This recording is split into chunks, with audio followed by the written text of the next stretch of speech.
Olá, boa tarde a todos e a todas.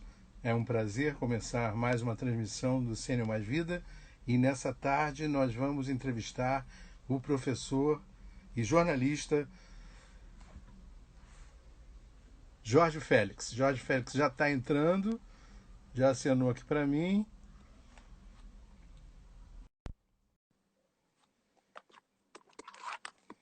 Estava esquecendo aqui do microfone. Alô? Alô? Alô? Tá me ouvindo, Jorge? Tô ouvindo, tudo bem? Tudo bom, querido, tudo bem. Mais uma vez eu te agradeço a possibilidade da gente conversar, né? Nós interrompemos a nossa conversa na semana passada, na quinta-feira, em função Uhum, da demissão do ministro da Saúde, o Henrique Mandetta. exato. Para atualizar aqui aqueles amigos que não acompanharam o início da nossa conversa, o Jorge Félix, ele é jornalista, ele é doutor em Ciências Sociais pela PUC de São Paulo, professor de Gerontologia da Universidade de São Paulo e desenvolve pesquisas no âmbito do CNPq e da FAPESP, sempre na área da economia da longevidade. E, mais importante, ele é autor do livro Economia da Longevidade, Envelhecimento Populacional, muito além da Previdência, da editora 106. Jorge, nós vamos conversar então, né? Eu começo pedindo a você a gentileza de explicar para os nossos espectadores do Sênior Mais Vida um resumo desse teu livro aí, que está chamando muita atenção do pessoal dessa área de longevidade. Várias pessoas que entraram aqui na semana passada comentaram que entraram atraídos porque já leram o teu livro. Que bom. Fico feliz por isso aí.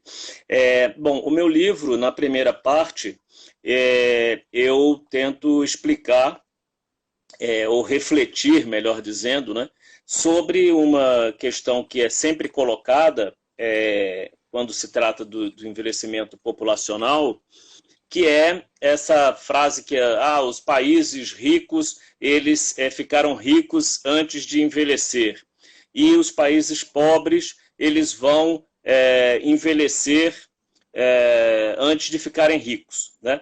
Então, no meu livro eu tento mostrar que essa não é, do ponto de vista econômico, essa não é a questão fundamental. E é também uma questão que, vamos dizer assim, explica muito pouco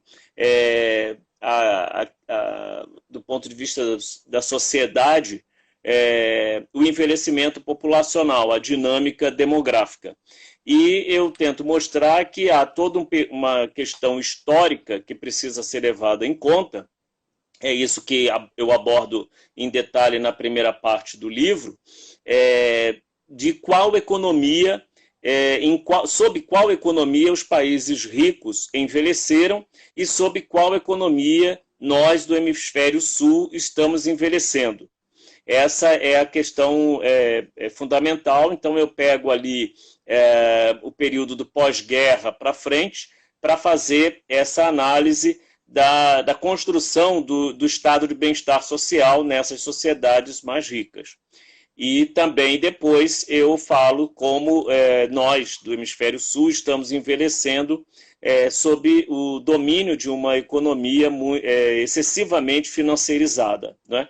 Na segunda parte do livro, eu abordo especificamente a economia da longevidade, que é uma estratégia de política industrial, né, que os países ricos vêm adotando no âmbito do envelhecimento populacional. Eu acho que agora, com a pandemia, né, isso ficou bastante evidente. Até vai ser mais fácil agora, Jorginho, daqui para frente eu dar aula, porque agora eu tenho exemplos aí bastante concretos do que a gente sempre colocou sobre a questão da economia da longevidade. A questão de você depender excessivamente, né, o mundo, né, depende excessivamente em produtos estratégicos de um só país, que é a China. E a China hoje não tem condições, né, como a gente está vendo aí, de atender a todo o planeta ao mesmo tempo para os mesmos produtos, né? Essa é a questão. Então, a economia da longevidade que os países estão empreendendo, os países ricos, ela nada mais é do que você desenvolver uma estratégia industrial, né, para produtos e serviços na área do envelhecimento, que você vai ter um atendimento doméstico, né? Quer dizer, a sua indústria doméstica vai produzir esses produtos que serão cada vez mais relevantes na sociedade. No caso agora da pandemia, a gente vê isso.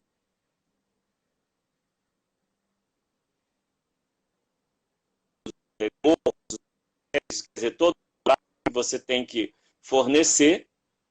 Isso, no âmbito do envelhecimento, a gente, né, eu quero destacar que há uma questão muito relevante, porque as instituições de longa permanência, a gente chegou, eu acho, a falar um pouquinho isso na semana passada, as instituições de longa permanência, elas são equipamentos ligados à assistência social, não à saúde. Então, elas não recebem EPIs, né? Normalmente, constantemente, pelo SUS, por exemplo. E mesmo isso daí eu vejo que vai ser essa pandemia, você vai ter que ter essa indústria também como estratégica. Sem falar nos respiradores, né? Que nós estamos vendo aí o quão necessário é você ter determinados tipos de equipamentos que eles serão também usados simultaneamente, né, por um grande número de pacientes, né? Então, e nós não temos uma indústria para produzir isso.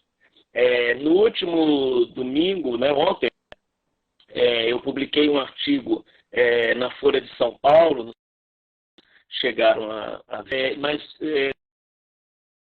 não vou falar do meu artigo para não ser capotino. Não, isso, pode falar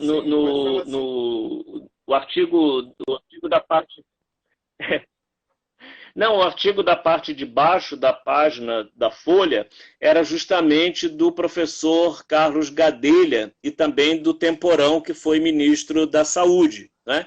Esse artigo, ele fala, eu me baseio bastante nos trabalhos do professor Carlos Gadelha, que é daí do Rio, e ele falava sobre a importância do país ter um complexo industrial da saúde, não é? Uma indústria de equipamentos de saúde, que nossa balança comercial da saúde ela já é bastante negativa, não é? Ela atua perenemente no vermelho. Isso eu estou falando de stents, estou falando de vários equipamentos que são aí cada vez mais utilizados. Isso sem levar em conta medicamentos, viu? Sem levar em conta medicamentos. E o meu trabalho na economia da longevidade, né, nessa segunda parte do livro, as pessoas vão ter isso em detalhe, justamente ampliar esse conceito do professor Gadelha de complexo industrial da saúde e do cuidado, né? Porque nós vamos ter uma demanda por produtos da área de saúde, mas nós vamos também cada vez mais ter uma demanda de produtos na área dos cuidados. E esses produtos, eles estão sendo, como tudo na vida, cada vez mais sofisticados tecnologicamente. Né? São cada vez mais produtos mais sofisticados, de maior valor agregado, que custam muito caro e que colocam o país numa dependência econômica brutal, né, da sua balança comercial, quando você tem, evidentemente, que importar esses equipamentos e esses produtos. Agora, professor, estamos conversando aqui com o professor Jorge Félix, né, que é autor do livro Economia da Longevidade, Envelhecimento Populacional, muito além da Previdência. Professor, por que, na sua opinião, a longevidade entrou na pauta da mídia brasileira? Isso tem relação com o aumento da população com mais de 60 anos de idade? Exatamente. Quer dizer, o Brasil, todo o planeta, não é? Todo o planeta ele está envelhecendo. O que diferencia os países é justamente o ritmo desse envelhecimento, né? Alguns países que estão envelhecendo num ritmo mais acelerado, outros mais lentamente. O Brasil vem passando por um processo de envelhecimento populacional bastante acelerado. É isso que chama a atenção dos demógrafos. Né? Quando a gente vê, por exemplo, porque assim, o que é o envelhecimento populacional? Ele quando um país apresenta, pela sua dinâmica demográfica, duas taxas ao mesmo tempo. Uma maior expectativa de vida, né? Uma expectativa de vida cada vez crescendo mais, e concomitante a uma redução na taxa de fecundidade, não é de natalidade nem de fertilidade, que são conceitos diferentes. A imprensa, né, como você falou na pergunta, a imprensa confunde muito isso, né? Depois eu vou chegar aí para analisar a imprensa, que eu sei que te interessa. Mas assim, quando você tem essa redução da taxa de fecundidade, que é o número de filhos por mulher. Né? Então, para uma população ela ter a sua reposição, ela precisa de 2,1 filho por mulher. Nós estamos em 1,7 filhos por mulher. Caramba. Quer dizer, nós tivemos uma queda na taxa de fecundidade muito rápida, muito acentuada também. E essa taxa de 1,7, todas as projeções, tanto da ONU como da OCDE, etc., elas acreditavam que o Brasil só agora estaria atingindo, ou até mais para frente, nós estamos em 2020, 2025, 2030, que nós atingiríamos essa taxa de 1,7 filhos por mulher. E nós já atingimos já há uns 4, 5 anos atrás. Né? Então, essa dinâmica demográfica é que colocou o tema do envelhecimento, né, o tema da longevidade aí na mídia, do interesse da mídia, evidentemente. Né? Porque nós temos ainda, como né, pensar num planejamento do país para se tornar uma sociedade envelhecida, nós ainda estamos muito distantes, é isso que eu tento colocar no livro, nós ainda estamos muito distantes e, infelizmente, eu sou bastante pessimista nesse aspecto. Né? Não no aspecto de possibilidades do envelhecimento humano, né? As possibilidades do ponto de vista psicológico, antropológico, quer dizer, nós estamos envelhecendo melhor em comparação com pessoas da mesma classe social das outras gerações. Né? Porque o Dr. Drauzio, que não gosta muito dessa coisa, ele fala, não, nós estamos envelhecendo mal. Por que ele diz isso? Porque nós ainda temos uma incidência muito alta de doenças que não deveríamos ter mais para nos prepararmos para uma sociedade envelhecida. Principalmente as doenças... Né? As comorbidades, as comorbidades é quando você tem várias ao mesmo tempo. E aqui eu estou analisando assim, a gente nem precisa ter várias ao mesmo tempo. Eu digo assim, nós temos ainda uma incidência muito grande de doenças cardiovasculares, que muito pela própria pelo modo de trabalho que o brasileiro ainda tem, quer dizer, nós ainda temos muitas funções que dependem do físico, quando outros países já mecanizaram muitas coisas. Também nós temos o transporte público, que causa doenças do coração, e principalmente uma grande parte da população sedentária. Né? Então isso que causa esse alto índice, é a principal causa de morte de doenças cardiovasculares. Em segundo lugar, nós temos a diabetes, né? Que também é uma incidência muito grande e tem a ver com toda a desigualdade social e os hábitos alimentares da população. também, né? Sem falar em questões genéticas, mas ela pode, mesmo com questões genéticas, ela pode ser controlada se você tiver hábitos mais saudáveis. Então, por isso que o Drauzio diz sempre que nós estamos envelhecendo mal. Mas o que eu digo que nós estamos envelhecendo bem é quando você compara uma pessoa pobre de uma comunidade com o seu avô, né? Quer dizer, que estava na mesma condição social, isso que eu quero dizer. Então, em relação a isso, nós estamos envelhecendo melhor, principalmente porque nós temos um sistema único de saúde.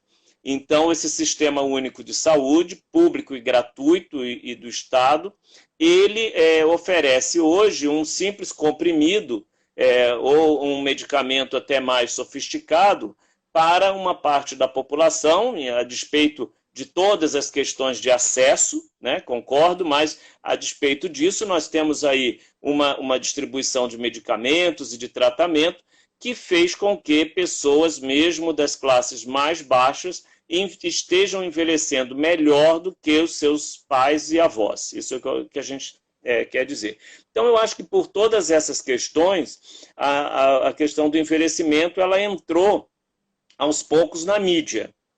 Mas eu vejo aqui que a mídia ainda tem que se preparar muito para fazer uma boa cobertura sobre essa transição da sociedade, né? Eu acho que, por enquanto, a mídia está muito presa ainda, em sua maior parte, com algumas exceções, nas questões mais óbvias, ou nas questões dos mitos, ou nas questões de um entendimento muito superficial, né?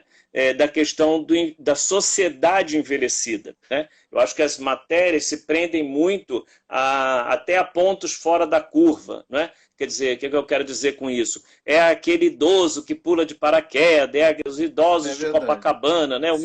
O meu outro livro, eu começo falando isso, né? Que a imagem que a mídia tenta criar do envelhecimento são os idosos de Copacabana. E você não vai, né? A grande maioria, eu falo para o leitor, a grande maioria da população não será um idoso de Copacabana, muito pelo contrário. Então, eu vejo que a imprensa precisa se preparar melhor para essa cobertura. Ela não só erra termos, erra conceitos, mas ela também ainda está presa muito aos estereótipos, né? Esse que é o grande problema. Com certeza. Eu vejo, a gente costuma ver muita reportagem sobre o comportamento, né, dos idosos e tal. Eles pegam por esse viés.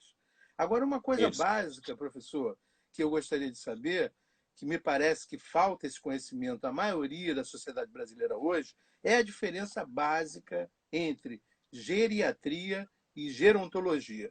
Qual é a diferença básica desses dois assuntos, na sua opinião? Então, é uma ótima pergunta, porque entre as questões que eu vejo de erros da imprensa está justamente ela desconhece completamente a área da gerontologia, né? E é por isso que a sociedade desconhece também a área da gerontologia, né? E confunde com a geriatria, né? A geriatria é o médico, vamos dizer, o clínico geral, né? Como a gente vai no generalista, no clínico geral, ele é um clínico geral, mas ele é focado na pessoa com mais de 60 anos. Ele é especializado no envelhecimento, né? Então, ele vai olhar o paciente de uma forma holística, né? Ele tem conhecimento de todo o processo do envelhecimento biológico, né? E ele vai, então, tratar esse paciente. Ele hoje é de fundamental importância, porque, só para as pessoas que entenderem, né, que é meio evidente, mas é sempre bom falar, porque o nosso mecanismo, o nosso organismo, né, o nosso metabolismo, ele muda completamente depois dos 60 anos de idade, né? Ele vem mudando depois, mais radicalmente, depois dos 30, depois dos 40, depois dos 50 e ele chega ao seu ápice depois dos 60 anos, né? Então, o geriatra ele vai ter essa visão do processo de envelhecimento humano. Por exemplo, agora nós estamos vendo por que os idosos são um grupo de risco. Porque o nosso sistema imunológico ele é o primeiro a envelhecer. Né? Então, os cabelos brancos, as rugas, as manifestações,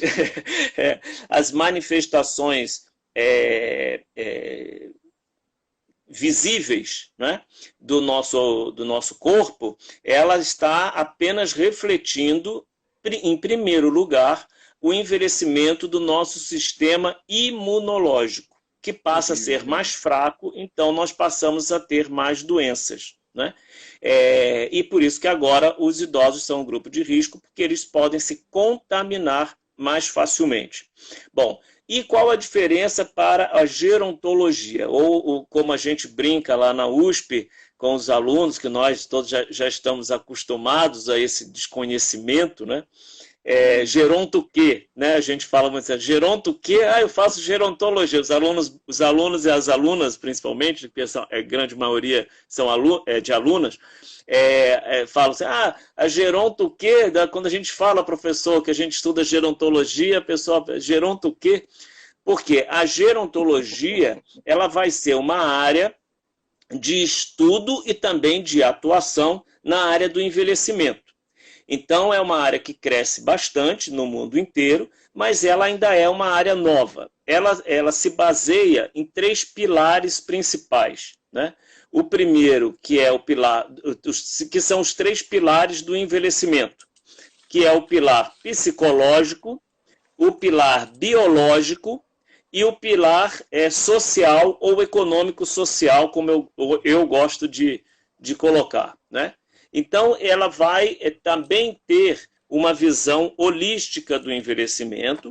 Ele vai ser um profissional generalista, interdisciplinar, porque ele vai poder atuar em várias situações de gestão do envelhecimento. O gerontólogo ele é um profissional administrador, né? Ele vai estar capacitado a entender as demandas da equipe multidisciplinar. Né? Então, os nossos alunos, a Universidade de São Paulo, onde eu dou aula, ela tem a sua graduação em gerontologia desde 2005, né? Então, nós já temos muitos alunos que estão no mercado de trabalho, trabalham em vários tipos diferentes, né, de atuação. Por exemplo, trabalham em empresas, produtos voltados ao público idoso, então depois ele vai fazer um mestrado ou uma especialização em marketing ou em administração. Nós temos muitos alunos que vão depois para uma especialização em gestão hospitalar, né? Porque tem algumas pós-graduação, né? Pós-graduações em gestão hospitalar, então esses alunos vão para essa pós-graduação. E temos muitos alunos que acabam prestando concurso, vão trabalhar no SUS ou no SUAS, né? No Sistema Único de Assistência Social, vão trabalhar aí nos centros de referência do idoso, que tem no SUS, nos centros de referência da assistência social, né?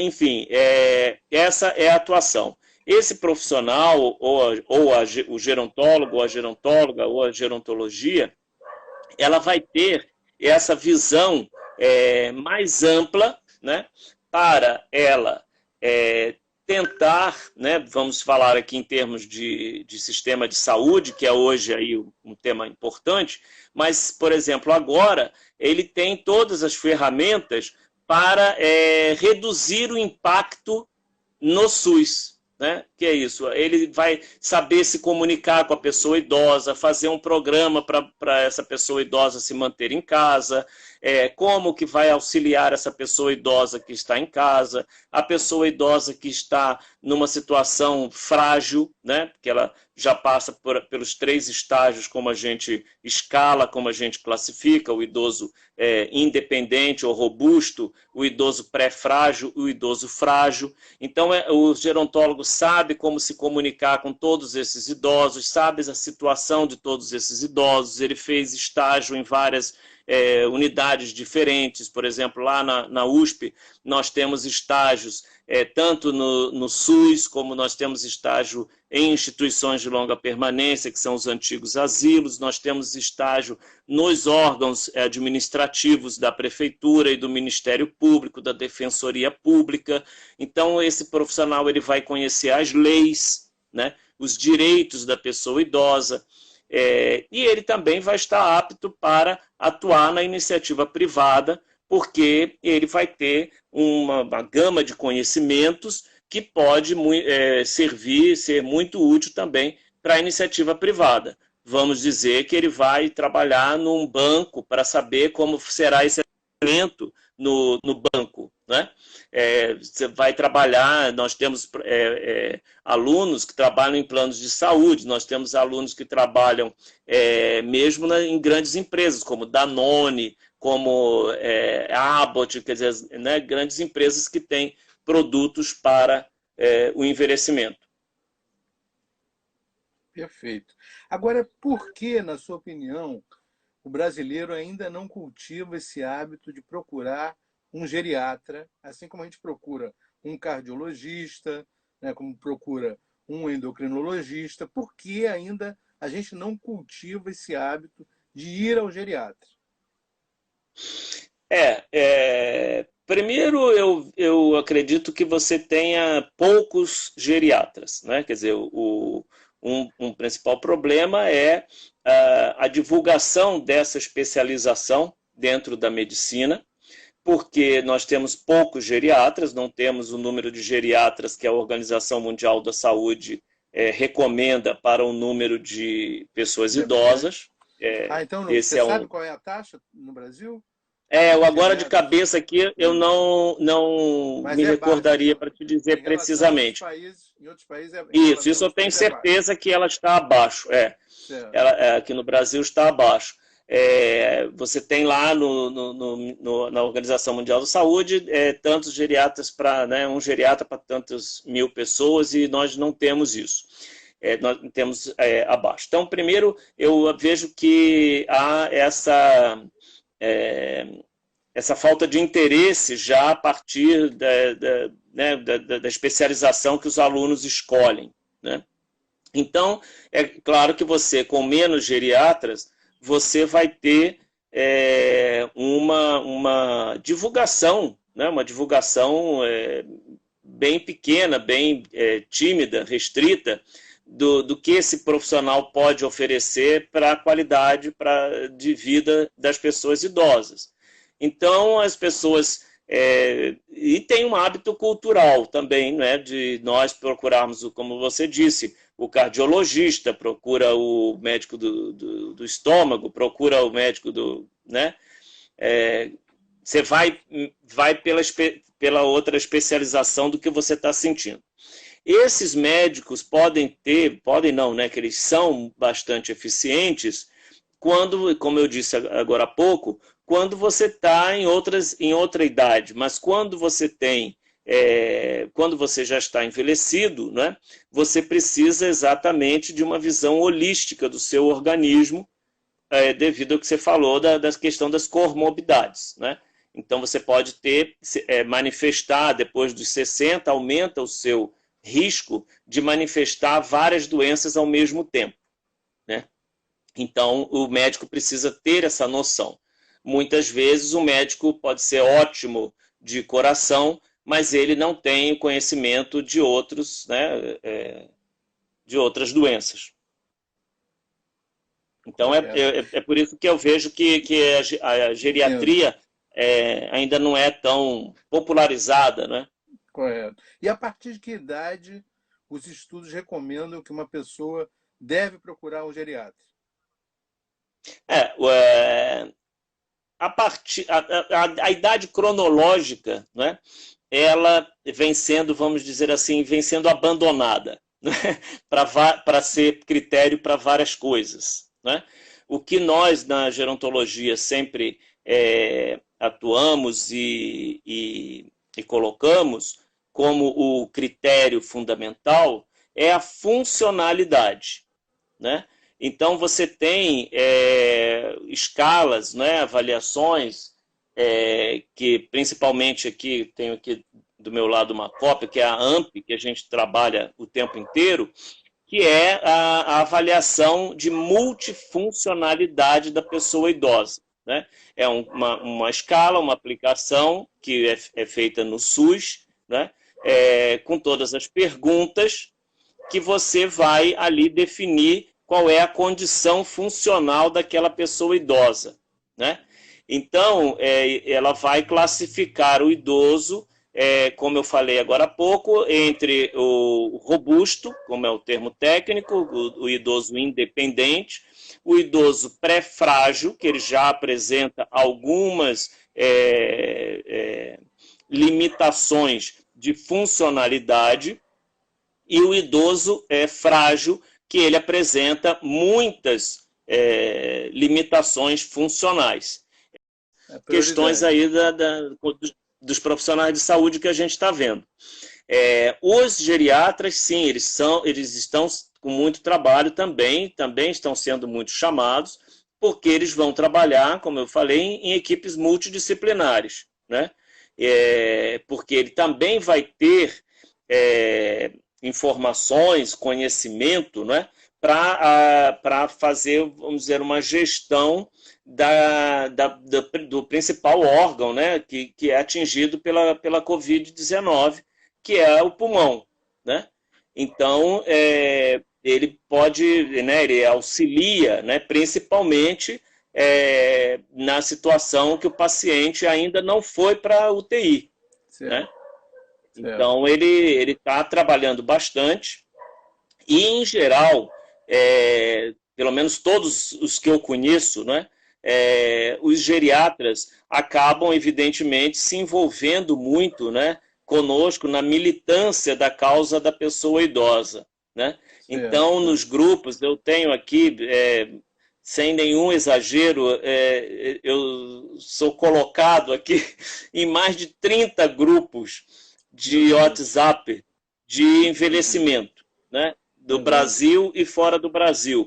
Então, ao tempo inteiro, eu estou aqui recebendo essas informações e as posições das pessoas que estão aí envolvidas nos mais variados estados, em outros países e tal. Então, o que acontece? O que é que eu vejo? Que há um envolvimento muito grande dos geriatras, né? Os geriatras, eles estão num envolvimento muito grande nesse momento aí da Covid-19. Uma reportagem publicada no Globo, né, nesse domingo passado agora, informa que 1 em cada 3 adultos tem fator de risco para ser alvo do coronavírus, e as pessoas com mais de 60 anos representam 7,3% dessas pessoas em risco. Esse número, o que o senhor acha? Ele está comparado a outros países, por exemplo. De fato, nossos idosos estão mais ameaçados do que em outros países? Porque a gente viu exemplos, por exemplo, com a Espanha e a Itália, que realmente a população idosa foi massacrada, né, por esse vírus. Qual é a situação dos idosos no Brasil com relação ao corona? Então, aí há duas questões, né? Primeiro, da gente, mais uma vez, descolar de uma questão puramente de idade, né? A questão aí não é de idade. A idosa, no Brasil ou em todo, ela é absolutamente heterogênea. Eu escrevi isso, todo mundo fala, mas a gente sempre tem que relembrar isso daí. Você, como eu estava dizendo, você não envelhece pela idade cronológica, você envelhece pela funcionalidade. Né? Então, são várias velhices, são vários tipos diferentes. São vários tipos diferentes. o que ocorre? Mas se nós pegarmos, né? Mas se nós pegarmos pela idade, nós estaríamos na mesma situação que qualquer outro país. Por quê? Porque o sistema imunológico da pessoa idosa envelhece, né? Naturalmente, então ele vai ter uma imunidade mais frágil, mais vulnerável, né? Isso é a tese, a teoria do ponto de vista biológico, né? E aí, como eu falei da gerontologia, que nós analisamos as coisas por três pilares, né? Pelo biológico, psicológico e o econômico-social, nós temos que ver que a situação é mais do pilar social, de diferença entre o Brasil e os outros países. Por quê? Porque no Brasil nós só temos 1% da população idosa institucionalizada, né? Ou seja, você tem um número muito menor de pessoas idosas vivendo nos antigos asilos, nos residenciais, nas ILPIs aqui do Brasil. O que ocorreu nos outros países, né? Você lá tem uma parcela muito maior nos Estados Unidos, nos países nórdicos, vivendo em instituições de longa permanência. Então, quando o vírus chegou em países que negligenciaram com o isolamento social, que foram para o isolamento social muito tardiamente, né? Isso foi, como você falou, foi um verdadeiro genocídio, né? De pessoas idosas, o que a gente assistiu na Itália, na Espanha, e agora estamos assistindo nos Estados Unidos, o que é um paradoxo completo da a economia mais rica do mundo e onde a ciência é mais avançada e não consegue garantir o bem-estar da sua população, nem idosa, nem em geral, né? Quer dizer, para que serve para que serve os recursos, para que serve a riqueza? Não serve para nada, né? Na minha visão, não serve para nada, porque você não consegue... Igualou tudo, né? Igualou tudo, né? Mas o que eu digo é que eles negligenciaram e eles não têm, nos Estados Unidos, foi até o meu comentário do sábado lá no Bem-Estar, eles não têm um sistema único de saúde, né? A saúde, ela não é uma mercadoria, ela não pode ser um sistema privado, ela tem que ser um sistema público e gratuito para todo mundo, como é no Brasil. Mas, como nós sabemos, os países liberais não fizeram isso, né? Com exceção do Reino Unido, né? Então, por causa disso, você vê hoje essa diferença. Então, os nossos idosos, né, em geral, em tese, por esse critério, eles estariam um pouco mais protegidos, porque além de nós termos só 1% da população em instituições de longa permanência, nós também temos um perfil desse, vamos chamar desse mercado de instituições de longa permanência, porque o setor privado cresceu muito nos últimos tempos. Nós temos instituições menores, né? Essa é uma característica nossa aqui. São poucas instituições que têm 100 residentes por aí, né? O nosso perfil, tanto do setor filantrópico, que é bem grande, como do setor privado, que tem aí algumas um pouquinho maior, mas tanto do setor público, que são, na sua grande maioria, municipais, né? Equipamentos municipais das cidades, nós só temos uma instituição federal aqui no Brasil, que é aí no Rio, o Cristo Redentor. Então, essas instituições são menores. Então, eu acho que isso, nesse momento, é um fator positivo para você não ter o que nós tivemos lá na Espanha, na Itália, e estamos vendo agora na França, né, e nos Estados Unidos. Na França, por exemplo, que é um país que eu acompanho mais, porque eu tenho bastante intercâmbio acadêmico, é uma situação que já vinha de alguns anos para cá. Há mais ou menos um ano,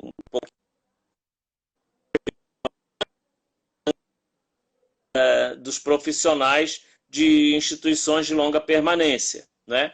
Que lá na França ela tem outro perfil, são as chamadas EPADs, e elas são equipamentos da saúde e da assistência social, né? É um misto, né, de clínica com residencial. E com a política de austeridade fiscal, com o governo francês retirando recursos da área social, nós tivemos uma redução muito grande de profissionais lá na França nesse segmento, né? A ponto de, um ano atrás, eles fazerem uma greve geral, uma greve da categoria profissional, e as famílias tiveram que buscar esses idosos nas instituições, retirá-los de lá, porque eles falaram, olha, em 48 horas nós vamos entrar em greve, não vem mais ninguém trabalhar. Caramba. Então foi uma situação caótica na França. O Emmanuel Macron foi para a televisão para falar, etc.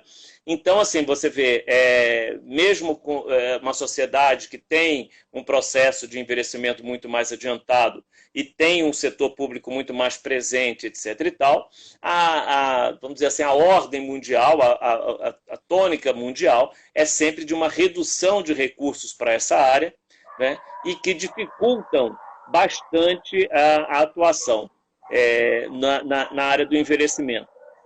Então, agora a pandemia pegou o sistema de instituições de longa permanência na França no seu pior momento, né? Sem dúvida nenhuma, no seu pior momento. Né? Faltam, porque eu estou dizendo isso para nós não acharmos que é assim, é só o Brasil e todos os países. Não, a questão, como eu digo no meu livro, não é uma questão de cada país. Nacional, é uma questão, né? Que a economia que se impregnou no século XXI, desde o final do século XX para o século XXI, uma política de austeridade fiscal, uma política liberalizante, uma política de mercadorização da saúde e dos cuidados, né? Ela levou o mundo inteiro a uma situação caótica para enfrentar uma situação como essa de pandemia. E não foi por falta de alerta. A OMS, nos seus últimos relatórios, como eu falei aqui na semana passada, eu acho que eu citei aqui, já falei isso na TV Globo, a OMS, ela alertou para as pandemias, ela alertou em vários relatórios de saúde e envelhecimento que nós teríamos pandemia e que a população idosa seria a mais atingida. E a população idosa sendo a mais atingida, isso é o que eu acho que poucas pessoas levam em consideração ou refletem sobre isso, ela será a transmissora para toda a sociedade. Porque o profissional de saúde vai cuidar da pessoa idosa, o profissional de cuidados de longa duração nas instituições vai lá cuidar das pessoas idosas, ele leva o vírus da pessoa idosa para o seu bairro, que geralmente é na periferia, e contamina toda a sociedade. Verdade. Então, verdade. O que nós estamos assistindo na Itália é exatamente isso, pelos relatos que eu tenho. Quer dizer, a população idosa estava sendo cuidada de uma forma absolutamente precária nas instituições de longa permanência, por falta de recursos, por causa da economia liberal de austeridade fiscal, que tira recursos da área social, e aí não tinha equipamentos de proteção individual, não tem pessoal especializado, não tem pessoal treinado, né? Aqui, por exemplo, no Brasil, como nós sabemos, no ano passado, nós tivemos o veto do presidente da República para a regulamentação da profissão de cuidador de idosos. O que isso significa? Se você não tem uma regulamentação, como nós até hoje estamos esperando também a regulamentação da profissão de gerontólogo, como nós não temos essa regulamentação, cada um faz um curso para cuidador de idoso e ensina o que ele quer. É verdade. Um perigo, hein? Então, você não tem uma qualificação homogênea desse profissional, né? Ele não tem instrumentos para, numa situação como essa de emergência, ele saber que ele não pode se aproximar da pessoa idosa, que ele tem que, sem equipamento, que ele não pode trocar a fralda da pessoa idosa, porque o novo coronavírus ele já foi mostrado, ele tem um grau de transmissibilidade pelas fezes e pela urina, que é muito maior do que pela gotícula de saliva. Caramba. Então, esses profissionais eles precisam ser treinados num misto igual do gerontólogo. Ele tem que ter uma formação multidisciplinar, ele tem que ter uma formação biológica, uma formação social, uma formação psicológica. Não é só tirar uma empregada doméstica e colocar para cuidar de um idoso, porque numa instituição de longa permanência ela vai ter uma carteira assinada que ela não tem na casa da classe média. Verdade. Né? Então, isso tudo cria uma crise sanitária. Por que eu estou falando isso? Porque esse foi o problema na Itália. Você sabe que na Itália, na Espanha e na França, na Alemanha, os cuidadores de idosos são imigrantes ilegais. Imigrantes que estão lá escondidos nas casas das classes médias. Escondidos. Né? Isso tem pesquisas da professora Helena Hirata. Né? Quer dizer, os italianos, ela fez uma pesquisa, é uma professora que é do CNRS, que mora em Paris, que é uma nipo brasileira, a professora Helena Hirata, professora aposentada da USP, que é uma das maiores especialistas em mercado de trabalho no Brasil, e a professora Helena Hirata fez uma pesquisa com cuidadores de idosos na Itália. E ela mostra como as famílias, vamos dizer, adotam, né, um imigrante ilegal, uma imigrante ilegal, para ser cuidadora de idosos. Né? Então, ela fica, de fato, na prática, escondida dentro da casa de uma pessoa de classe média alta, que tem recursos para pagar alguma coisa para ela, e ali ela está protegida da política de imigração, né? Mas ela não tem nenhum treinamento para cuidar de uma pessoa idosa. Né? Então, uma das hipóteses que vem sendo levantadas aí, aqui em grupos de pessoas, como eu citei, é que a contaminação na Itália ela foi muito alta, porque pessoas despreparadas cuidavam de pessoas idosas e se deixaram contaminar. Com certeza. Né? Está comprovado, realmente. São detalhes, você vê que sobre essa sua área aí, a gente começa a juntar o quebra-cabeças, né, que dá a gente uma melhor compreensão da gravidade da situação que nós estamos vivendo. Professor Jorge, eu tenho uma pergunta um pouco delicada agora. Eu sei que talvez seja difícil para o senhor responder, mas gostaria que o senhor nos ajudasse a pensar sobre esse assunto, que é um assunto dramático. Né? Eu mesmo não sei como agiria, mas eu fico pensando e me colocando num lugar de um geriatra, que é consultor de uma equipe de intensivistas, que começa a ter que fazer a escolha de Sofia, diante da falta de equipamentos, da falta de aparelhos, né, de respiradores, por exemplo. E ele está com um dilema. Se ele deixa a pessoa continuar, a pessoa mais idosa, usar aquele equipamento sem mostrar nenhuma evolução, ou tira esse equipamento e passa para tentar salvar uma pessoa mais jovem. É uma questão ética, né? É um dilema, né? Mas como é que o senhor acha que esse profissional de geriatria pode resolver esse dilema? Então, esse foi o tema do artigo que eu publiquei ontem na Folha de São Paulo. E que eu não li, o senhor me perdoe, né? Eu comprei a Folha de São Paulo e não li o seu artigo. O meu artigo com a professora Gita Grindebert, da Unicamp, né? Nós discutimos isso desde o primeiro momento, a gente vinha aí, nesse mês inteiro, eu e a Guita discutindo muito isso pelo telefone, a gente trocou várias informações, fizemos pesquisa na Itália, como foi na Itália, né? E escrevemos esse artigo que se chama Dilemas Éticos, os Idosos e a Metáfora da Guerra na Covid-19, né?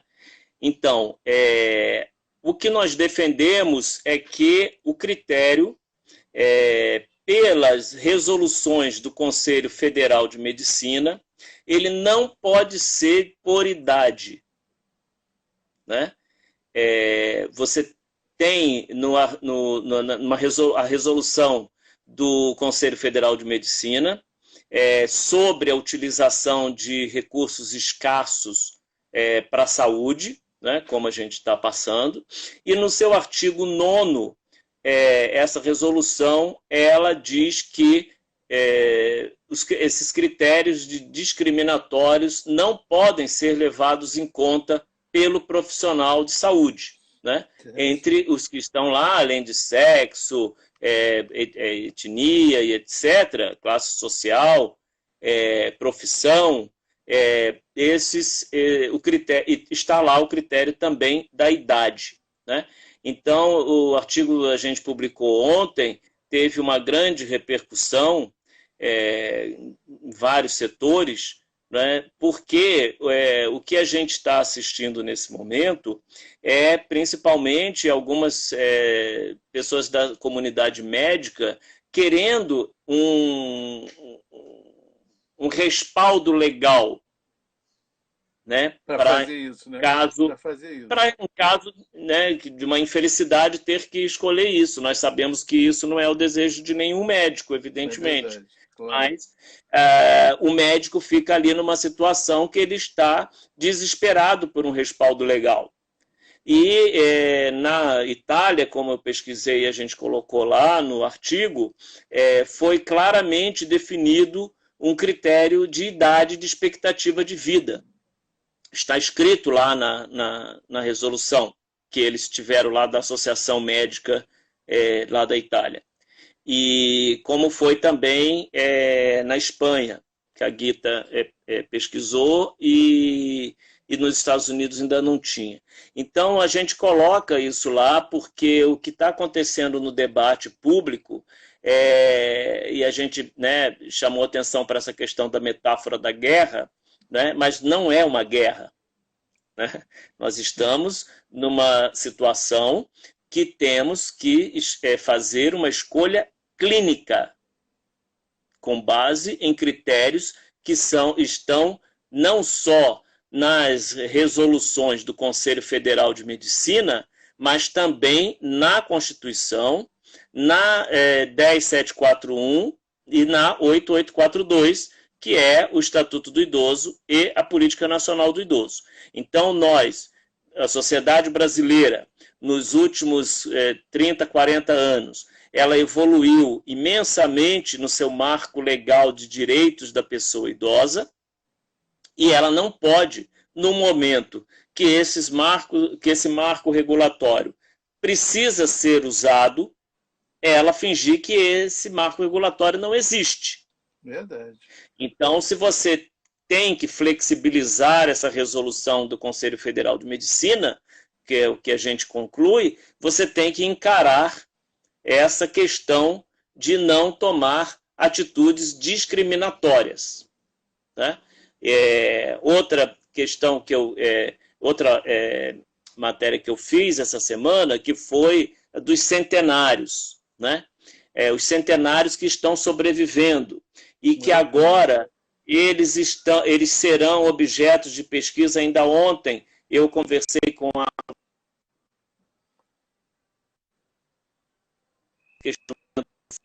a entrevista que eu fiz com ela para a matéria, ela decidiu fazer uma pesquisa com as pessoas com mais de 90 anos, que são curadas pela Covid, e ela agora vai colher o material dessas pessoas para estudar geneticamente essas pessoas. Por que que o que tem de diferente no sistema imunológico dessas pessoas, né, que fez com que elas resistissem ao vírus. O mesmo está ocorrendo com pesquisadores, que foi o objeto da minha matéria, pesquisadores na Itália, com as pessoas de mais de 100 anos que foram curadas. Então, veja você, qual o critério, se fosse escolhido um critério de idade, de não dar um respirador para uma pessoa centenária e dar para uma pessoa de 30 anos, e se essa pessoa centenária agora, pesquisada, ela possa oferecer uma resposta para a ciência que seja benéfica para toda a humanidade. É verdade. Qual é verdade. O que a pessoa de 30 anos poderia oferecer e a pessoa de 100 anos poderia oferecer? Então, todos esses julgamentos são perigosos, são hipócritas, como a gente diz claramente no artigo, são discriminatórios, né? E são nazistas, simplesmente. Né? Eles são critérios de você legitimar um genocídio das pessoas idosas. Que absurdo, né? Que absurdo. Bom, professor, agora eu gostaria, por gentileza, vamos dar uma amenizada um pouco aqui nesse tema, né? que realmente é doloroso. Pesado. E, pesado. E aí tem um outro lado também, que também não é alegre, mas as pessoas têm que enfrentar a quarentena, né? E um dos pontos aí da quarentena mais difíceis para o idoso é justamente a distância que ele tem que manter dos seus netinhos, né? Dos netos adorados, né? Que estavam ali sempre com o vovô, com a vovó, e agora não tem mais isso. As crianças têm que ser informadas, têm que entender o que está acontecendo, o idoso tem que fazer um esforço também para compreender melhor essa situação. O que a gerontologia, por exemplo, sugere, né, numa situação como essa, para os idosos enfrentarem esse distanciamento dentro da própria família? Então, primeiro só para avisar quem ainda estiver ouvindo a gente que esse meu artigo